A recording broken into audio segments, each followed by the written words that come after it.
Thank you for joining us today on The Best of the Best, brought to you by Piles Wilson, a boutique commercial litigation firm based here in the Dallas area, but with a national practice. Today, we're joined by my partner, Jeremy Wilson, myself, and Dunham Biles, and then our exceptional friend, business owner, author, Elisa Ellis.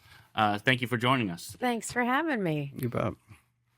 So, Elisa, we typically start this out by kind of getting a little bit of background on people, kind of where they're from, where they grew up. I understand you grew up in California. Yes, I got here as soon as I could.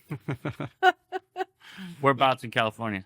In a little town called Whittier, which is where the Nixon Library is. That's kind of our claim to fame. I see.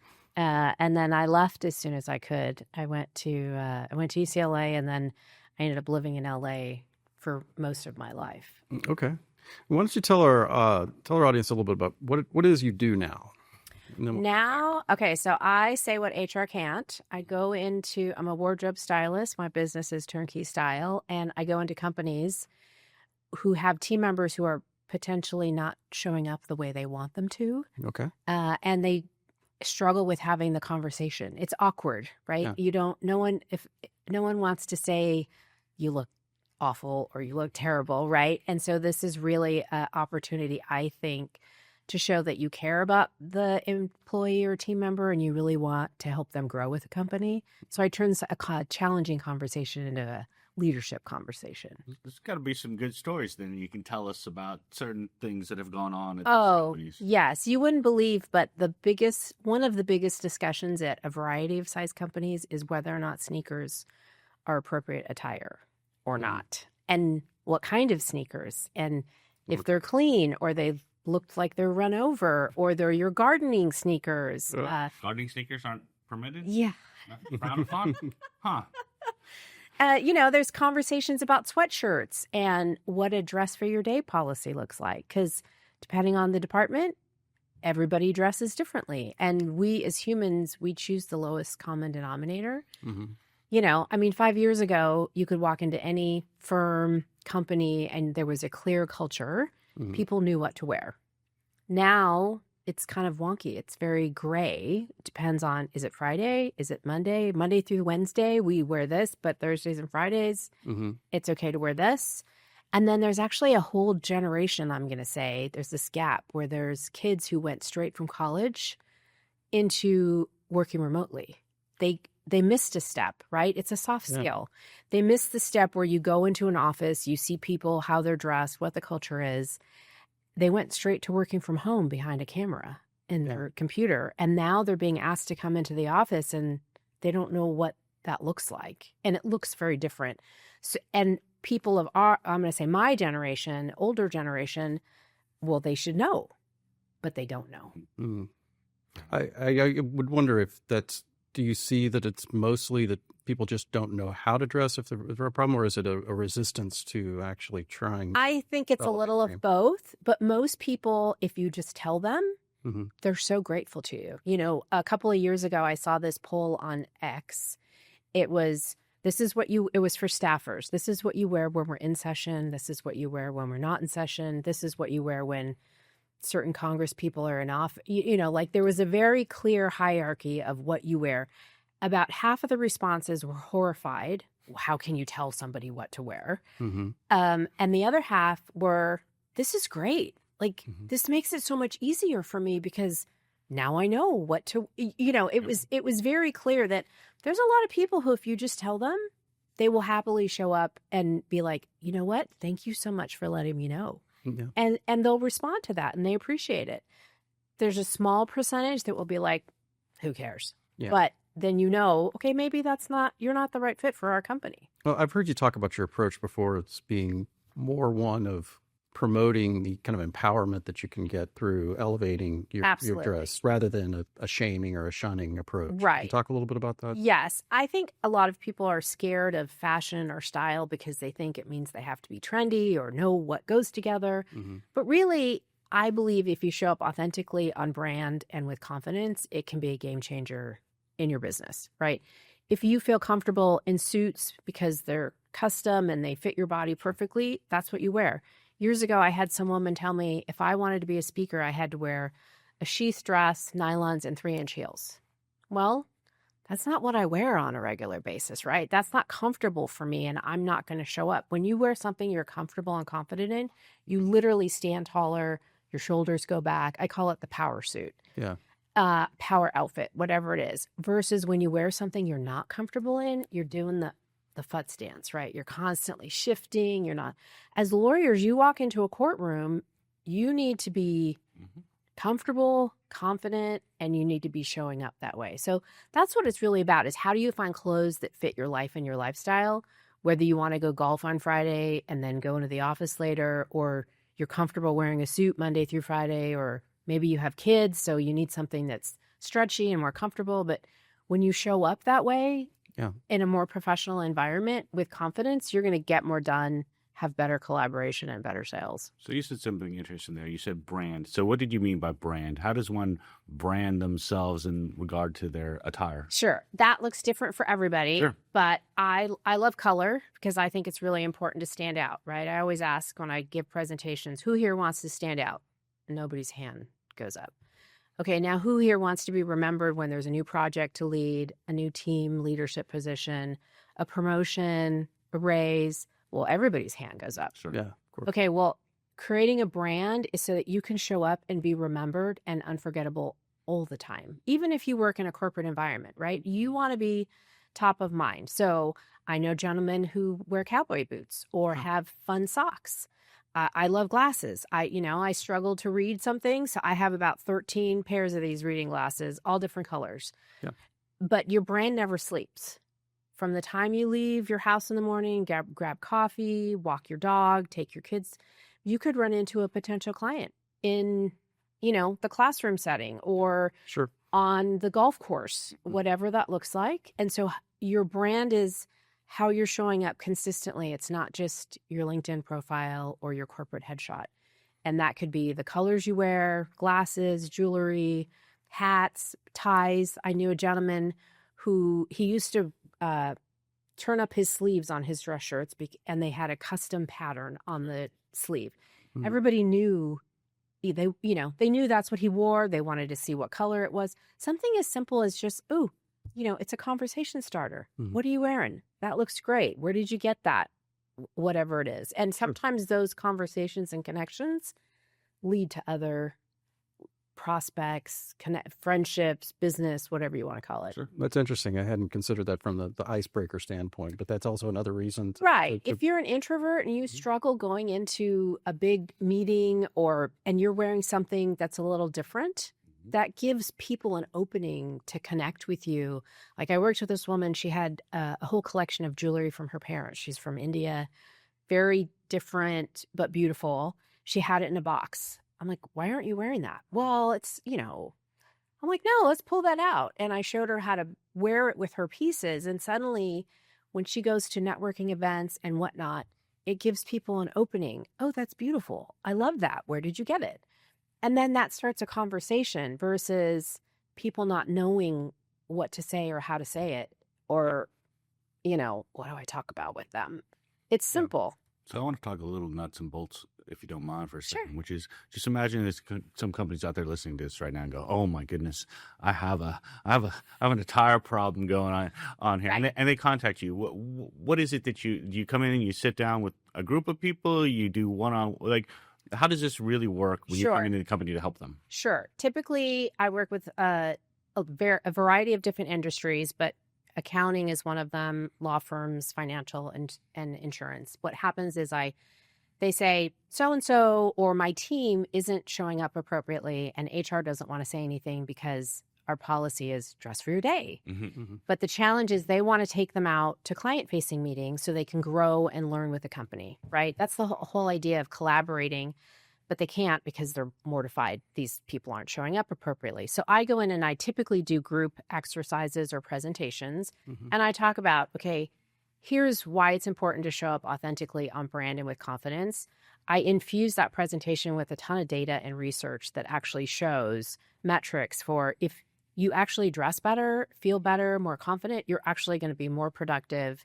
You're going to have better collaboration. You're going to have better sales. I mean, there's a myriad of data. Sure. And then we do a kind of a workshop. I show people, this is how you put outfit. This is how, if you are on a budget, because that's a big thing for people right now, young people coming into the workforce, take 10 pieces and make 20, 30 different outfits. Years ago, young men and women, you buy the gray suit, the navy suit, the charcoal, right? The black suit. Right. And then you buy some dress shirts and ties and accessories, Exactly. right? And you knew that you could mix and match those pieces and make endless outfits that looks different depending on your tie, your shoes, the belt. Sure. Yeah. It's the same idea, but maybe you're not wearing a suit 5 days a week, but you're wearing a pair of slacks or a pair of nice jeans or a polo shirt or a zip-up sweater. Same for women, right? Skirt, pants, jeans, whatever it looks.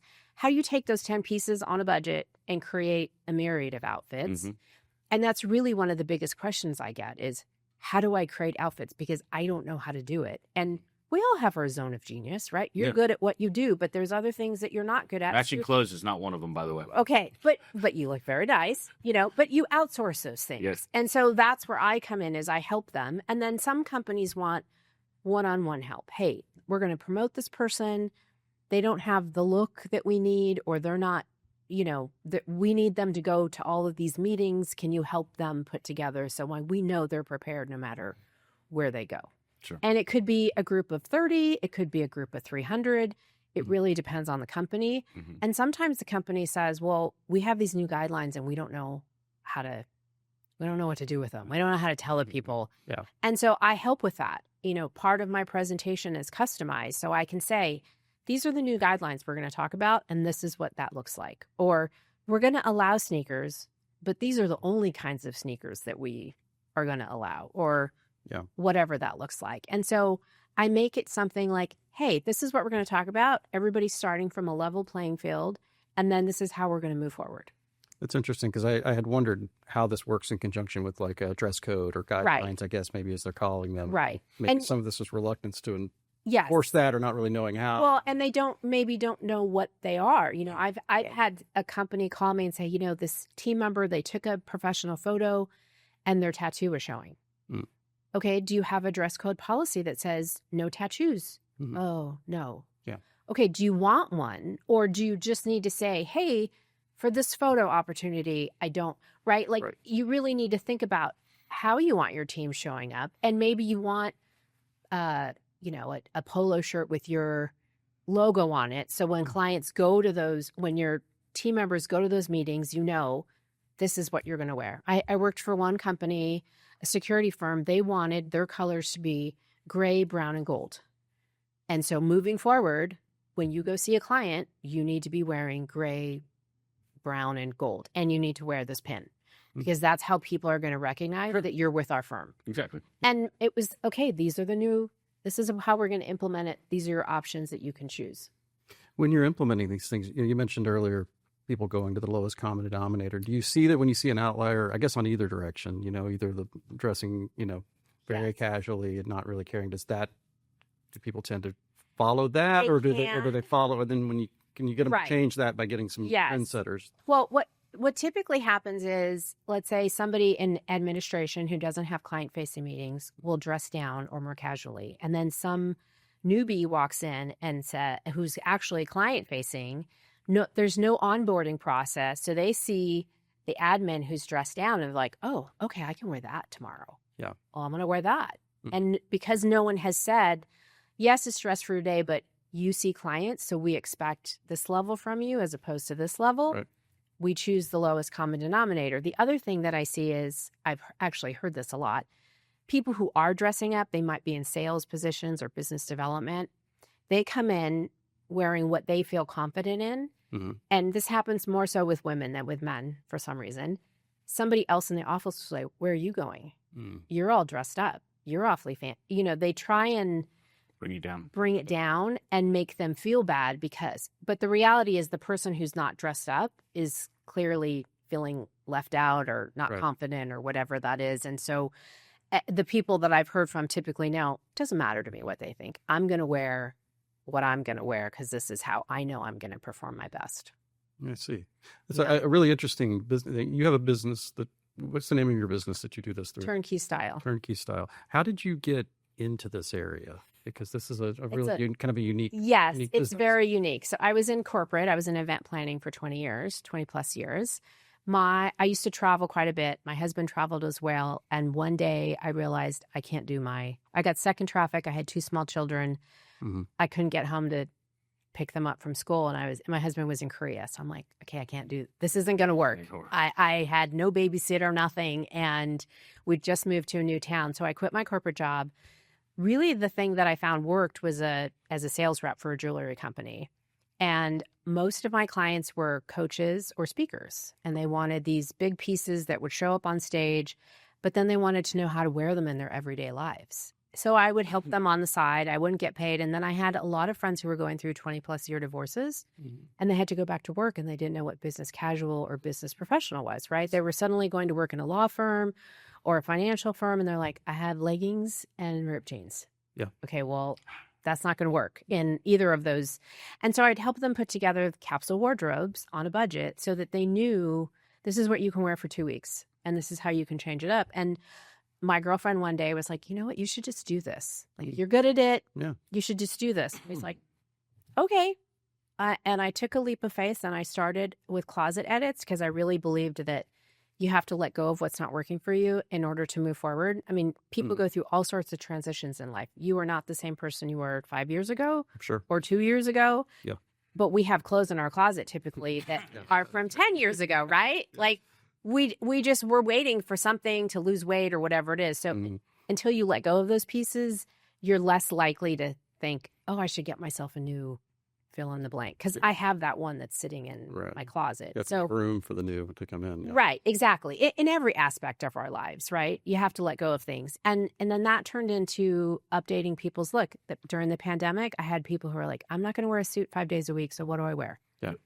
So then I created these packages so I helped them find new clothes. And then I had clients who had their own firms, and they're like, my admin's coming in Lululemons and UGG slippers. What do I do? And so I'd go in and I talk to them. And the more research I did and the more data I found, I realized, oh, this is like, there's a thing between wearing your leggings and pajamas and not being productive, falling into depression, not having good like it's just all has to do with self-esteem, how you feel, all of these things. And I know a lot of people who say, oh, I'm good working in my sweats. Okay, cool. But my premise is, if you're trying to reach that next level, what you wear and how you show up every day makes a difference. Yeah. And you can get there fast or you can get there slow. Go ahead. To me, anyhow, I agree with your point about confidence. To me, it makes all the difference in the world on the confidence, which makes all the difference in everything that then flows for the rest of the day. Absolutely. So I have the craziest, loudest suit I wear. If I need more confidence in a given day, I put that thing on, and I'll show up. And you have to be confident to wear it, otherwise you're gonna have a problem to begin with. Absolutely. And then it makes a difference in your whole outlook for the day. Yes, I have to tell you a funny story about confidence. Well, it's not funny. It's eye-opening to me. So I gave a presentation at a security firm. Most of the guys were ex-military or ex-police officers, and so in my confidence piece, I always talk about power suit or power outfit, how you feel. Most people have one. And then I asked, you put it on every day? Well, no. So I asked the gentleman, is there a difference between your regular uniform and your dress uniform? And this one guy stood up. He's like, yes, it's called command presence. I was like, oh, yeah. That's like, don't you want to show up with that energy every day? Yep. When you walk into a room, a courtroom, your business, meeting with the client, getting your to-do list done. I want to bring that energy. Absolutely. Not I'm going to sit in my, I'm comfortable. I'm going to be in my pajamas. Yeah. It can be a game changer, truly. In our career and with law firms, we've seen a lot of changes over the last 20+ years that we've been practicing law. First towards business casual, away from suits. I mean, the first firm we worked at, you wore a suit, you wore a tie, you Right. wore your jacket if you went to lunch. And You wore the Italian dress shoes. Yeah, that's right. Yeah. And that's kind of loosened up. But do you see that? I mean, is there a ebb and a flow to this, like an up and down that you think in this regard? There can be, yes, and it depends on what area you live into, Yeah. right? If you're in Southern California, it's different than it is in Northern California. Sure. People in Dallas dress differently than people in Austin versus For sure. San Antonio. Yeah. Right? Or you could go to Fort Worth and it's going to look completely different. And so really it depends on what your culture is and who you're collaborating with and who your clients are, right? And how you want to show. A perfect example is I was talking to this gentleman. He has a financial firm. They bought another company in Southern California, but they're based here in Dallas. They started going to these client meetings together, and the people in Dallas were dressed very differently than the people in Southern California. Oh, for sure. And they were kind of offended because they didn't feel that they were being respectful to the clients because they were dressed down so much. Yeah. And so it's a conversation that needs to be had. Okay, maybe you're not used to wearing suits, but when we meet ex-clients, this is our expectation. And so really that's what it is. We go back to what's the expectation? And it just depends on the firm. But I know there's a lot of, depending on the county, judges who will not let people in the courtroom if there is no tie on. Yeah, But I think the interesting thing too is what you just said. The inverse is actually also true. I've seen it in real life where where if there are some industries or some clients where if I were to show up in a suit, they would be offended that I was wearing a suit. So you have to. So you would think a suit would always be appropriate, but it's not. There are groups of industries that don't like that. You're absolutely right. I've worked with a CEO in the Midwest, and she said, "I'm going to a manufacturing floor, this next week. I need something where I still look like the expert, because she is, but I'm not in a suit because they won't listen to me. They won't respect me, and." It'll be out of sight, out of mind instantly. So we came up with an outfit where she wore sneakers or flats, slacks, a nice dress blouse, and no jacket. She brought the jacket, but she didn't wear it. And it was dressed down enough for her where she felt comfortable and didn't feel like she was going to offend anybody. But at the same time, she was still showing up in something she felt confident in. Sure. And you knew she was the expert in the room. Yep. So it's a balance. It is. And again, it goes back to knowing your audience. Exactly. I've heard accounting firms who other competitor, they won the deal, and during the process of winning the deal, the company said, we had other offers that were slightly better, but the people had a different dress and that didn't mesh with their culture. So they picked this particular firm because that dress matched their culture. Yep. And that was important to them. Mm-hmm. Yeah. If you're a suit and tie environment and your outside auditors are coming in sweatshirts or what have you, that's not a right fit for their office culture. That's right. Yeah. Well, Lisa, we definitely want to talk about your book because that's exciting. That's stuff to do. So show the audience here. I don't know where. Yeah, that worked there. The style advantage. I guess the first thing I want to ask you is what prompted you to want to write a book like this? I had writing a book in the back of my mind. And when I was talking to my business coach, she's like, well, why don't you have a book? Mm-hmm. I was like, well, people listen to my presentation or they work one-on-one with me. She says, not everybody learns the same. And she says, I'm sure that you have a myriad of writings and research that you could share with people. And even if they heard you talk, they'd still learn something. Yeah. And I was like, oh, okay. So I really started to pull all the research and data together, and it just kept getting longer and longer. I pulled some of my blogs. I've been writing for years on my website. I pulled some of the blogs in. And before I knew it, in a matter of 3 days, I had the outline of my book. And she kind of walked me through step by step. And it was really a fascinating process of how when you really focus on something and just kind of pull together what you've already done, as a business owner, we're so busy trying to get to that next level. Sometimes it's good for us to take a minute and say, okay, let me collect what I've already done Sure. Yeah. and just kind of look at it. And then what can I do with it? And it's to reach a different audience. Yeah. And to help people understand that it's not about high fashion. It's not about trendy pieces. It's not about spending a lot of money. I want it to be easy and something that people can feel like I can do this. Yeah. Attainable. Sure. Well, the book's called The Style Advantage, which Yes. sounds like a lot of the concepts that we've been talking about today that you teach Right. in corporate America. Would the author of would the intended audience of your book be someone who's thinking about elevating their game and looking for, Absolutely. a discussion, wanting to read more about why they should do that and how they should do that? Yes, it's definitely geared towards the business person Okay. and how what you wear every day can have an impact on where you're going and how far you're going to go. I'm rereading Atomic Habits, and it's fascinating because if you want to lose weight or work, attain some goal, Yeah.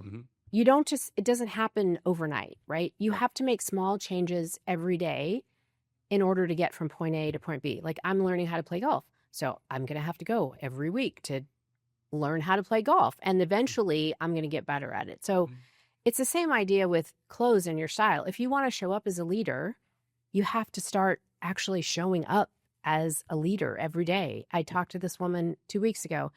She said, I got a promotion 2 years ago and I realized that I'm still wearing the same piece. Like, I haven't elevated my game. Here, she's been given this huge promotion, but she still feels stuck in her old position. And it's because she hasn't changed any of her clothes and how she's showing up.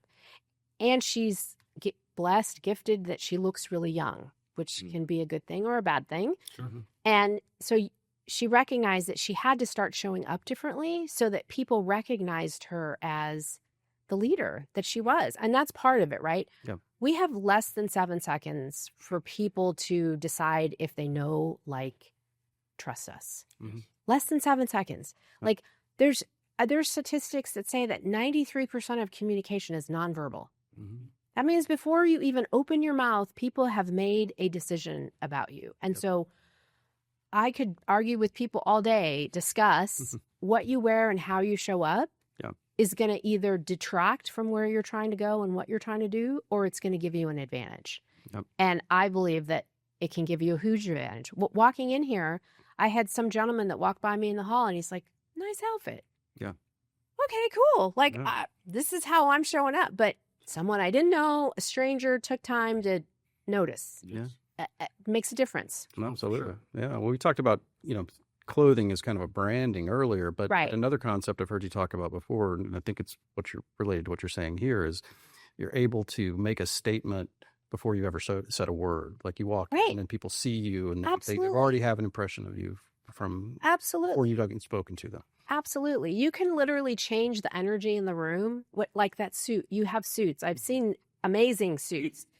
You walk into a room and all eyes will be on you, right? If you're in any business, no matter what, and you want to earn the respect and collaborate with people around you, showing up with that energy every day is going to change your trajectory. It really is. I think sometimes, like, I showed you an article about my old firm, and the requirements of one of the things is this is my version of words, but the point was that at some point you have to lean into the stereotypes of what is expected of you, right? So if you want to be a higher powered lawyer, you want the person to see you as a high powered lawyer when you walk into that room. Well, there's certain expectations they may have in their head, and if you show up in sweats, you've got a problem. You miss their expectation. Now they think something very different of you. Yes, absolutely, and that's 100% true. So day before yesterday, I had coffee with a gentleman.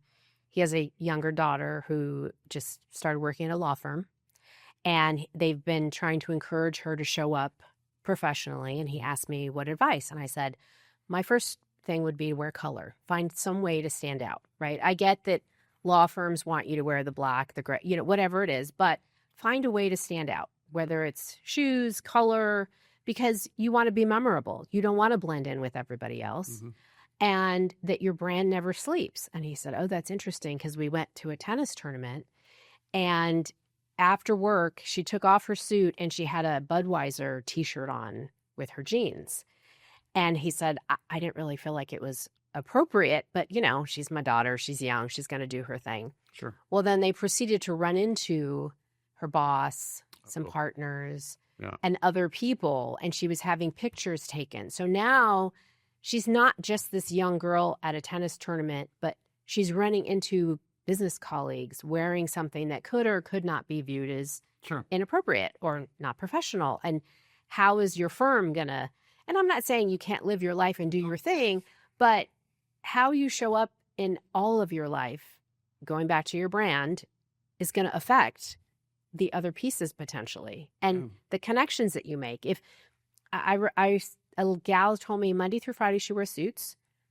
On Saturday, she went to work out. She ran to Costco to run an errand. She was a hot mess. She ran into a client. Mm-hmm. Yeah.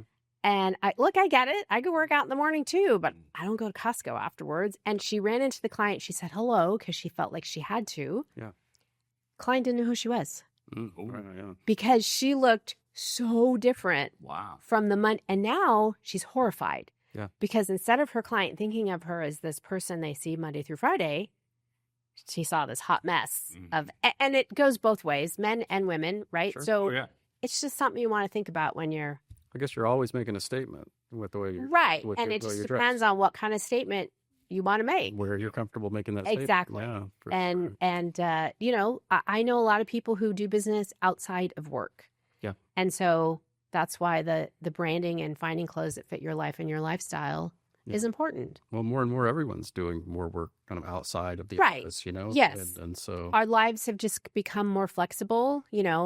Sometimes people want to golf in the morning or work out or do their thing, but then they might run errands. So how can you change what you're wearing so you're showing up looking like the professional that you are, I guess is what I'm trying to say. Absolutely. Well, where could our listeners find your book? If they want to you can find The Style Advantage on Amazon. I self-published, and if you Google it, it will be there. Oh. What about your website or your business? My website is turnkeystyle.com. Okay.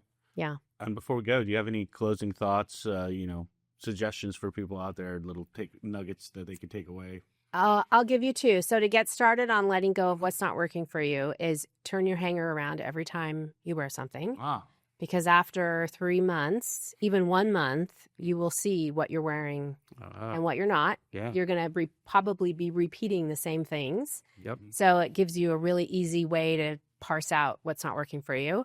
And the other thing is style is not a size or a number on a scale. You don't have to wait until whatever that destination point is in the future. You can start by making changes every day, once a week, whatever that looks like. That's great advice. Very good. Well, thank you so much for joining. A pleasure to see you again, and thank you. It's been really interesting. It was awesome. Thank you. Thank you.